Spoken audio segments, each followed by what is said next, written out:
श्री राम जय जय राम श्री राम जय जय राम नीलाम्बुज श्यामल कोमलांगम सीता समारूपितवाम भागम आणो महासायक्षारुषापम नमामि रामं रघुवंशनाथम।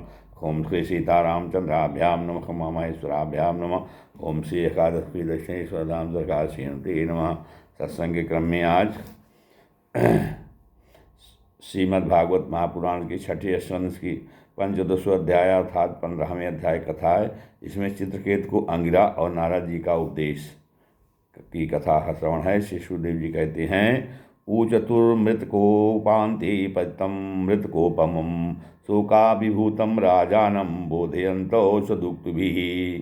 परीक्षित, राजा चित्रकेतु शोकग्रस्त होकर मुर्दे के समान अपने मृत पुत्र के पास ही पड़े हुए थे। अब महर्षि अंगिरा और देवर्षि नारद उन्हें सुंदर सुंदर उक्तियों से समझाने लगे। उन्होंने कहा, राजेंद्र, इसके लिए तुम इतना शोक कर रहे हो, वह बालक इस जन्म और पहले के जन्मों में तुम्हारा कौन था, उसके तुम कौन थे और अगले जन्मों में भी उसके साथ तुम्हारा क्या संबंध रहेगा। जैसे जल के वेग से बालू के कण एक दूसरे से जुड़ते और बिछुड़ते रहते हैं, वैसे ही समय के प्रवाह में प्राणियों का भी मिलन और बिछोह होता रहता है। राजन, जैसे कुछ बीजों से दूसरे बीज उत्पन्न होते और नष्ट हो जाते हैं, वैसे ही भगवान की माया से प्रेरित होकर प्राणियों से अन्य प्राणी उत्पन्न होते और नष्ट हो जाते हैं। राजन, हम, तुम और हम लोगों के इस जगत में जितने भी चराचर प्राणी वर्तमान हैं, वे सब अपने जन्म के पहले नहीं थे और मृत्यु के पश्चात नहीं रहेंगे। इससे सिद्ध है कि इस समय भी उनका अस्तित्व नहीं है, क्योंकि सत्य वस्तु तो सब समय एक सी रहती है। भगवान ही समस्त प्राणियों के अधिपति हैं। उन्हें न किसी की इच्छा है और न अपेक्षा। वे अपने आप परतंत्र प्राणियों की सृष्टि कर लेते हैं और उनके द्वारा अन्य प्राणियों की रचना, पालन तथा संहार करते हैं। ठीक वैसे ही जैसे बच्चे घर घरौंदे खेल खिलौने बना कर बिगाड़ते रहते हैं। राजन, जैसे एक बीज से दूसरा बीज उत्पन्न होता है, वैसे ही पिता की देह द्वारा माता की देह से पुत्र की देह उत्पन्न होती है। माता, पिता, माता और पुत्र जीव के रूप में देही हैं और बाह्य दृष्टि से केवल शरीर। उनमें देही जीव घट आदि कार्यों में पृथ्वी के समान नित्य हैं। राजन, जैसे एक ही मृतिका रूप वस्तु में घटत्वादि जाति और घट आदि व्यक्तियों का विभाग केवल कल्पना मात्र है, उसी प्रकार यह देही और देह का भी विभाग भी अनादि एवं विद्या कल्पित है। अनित्य होने के कारण शरीर असत्य है और शरीर असत्य होने के कारण उनके भिन्न भिन्न अभिमानी भी असत्य हैं। त्रिकालाबाधित सत्य तो एकमात्र परमात्मा ही है, अतः शोक करना किसी प्रकार भी उचित नहीं है। श्री सुखदेव जी कहते हैं, राजन, जब महर्षि अंगिरा और देवर्षि नारद ने इस प्रकार राजा चित्रकेतु को समझाया बुझाया, तब उन्होंने कुछ धीरज धारण कर किया और शोक से मुरझाए हुए मुख को हाथ से पोंछा और उनसे कहने लगे। राजा चित्रकेतु बोलते हैं, कहते हैं कि आप दोनों परम ज्ञानवान और महान से भी महान जान पड़ते हैं तथा अपने को अवधूत भेष में छिपा कर यहाँ आए हैं। कृपा करके बतलाइए कि आप लोग हैं कौन।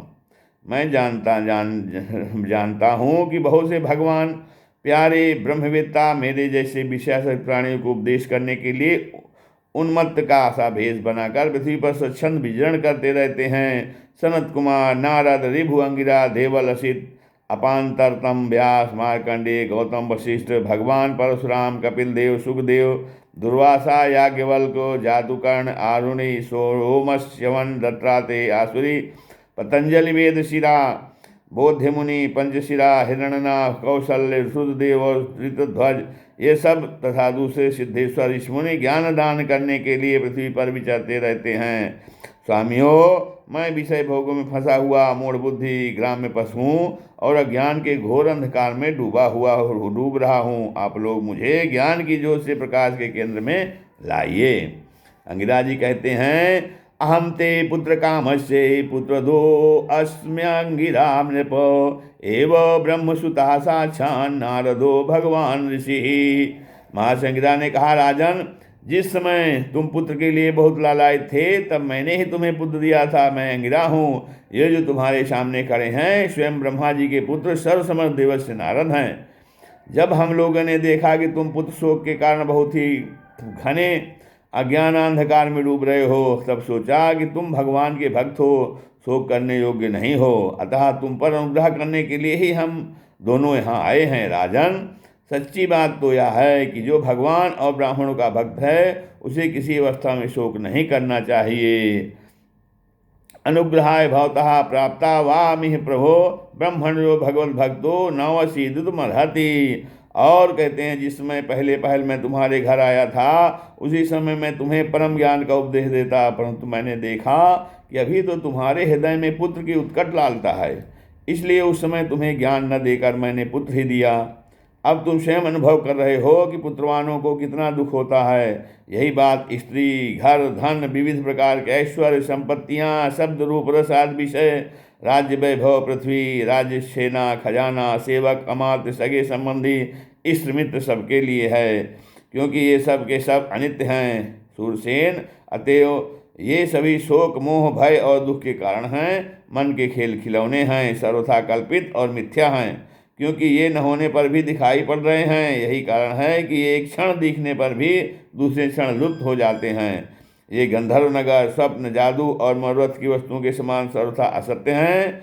जो लोग कर्म वासनाओं से प्रेरित होकर विषयों का चिंतन करते रहते हैं, उन्हीं का मन अनेक प्रकार के कर्मों की शिष्ट करता है। जीवात्मा का यह देह जो पंचभूत, ज्ञानेंद्रियों और कर्मेंद्रियों का संघात है, जीव को विविध प्रकार के क्लेश और संताप देने वाली कही जाती है। इसलिए तुम अपने मन को विषयों में भटकने से रोककर शांत करो, स्वस्थ करो और फिर उस मन के द्वारा अपने वास्तविक स्वरूप का विचार करो तथा द्वैत भाव भ्रम में नित्यत्व की बुद्धि छोड़कर परम शांति स्वरूप परमात्मा में ही स्थित हो जाओ। देवर्षि नारद ने कहा, एताम मंत्रोपनिषदम प्रतीक्षे प्रयतो ममो याम धारयन् सप्तरात्रा दृष्टा संकर्षणम प्रभुम। राजन, तुम एकाग्रचित्त से मुझसे यह मंत्रोपनिषद ग्रहण करो। इसे धारण करने से 7 रात में ही तुम्हें भगवान संकर्षण का दर्शन होगा।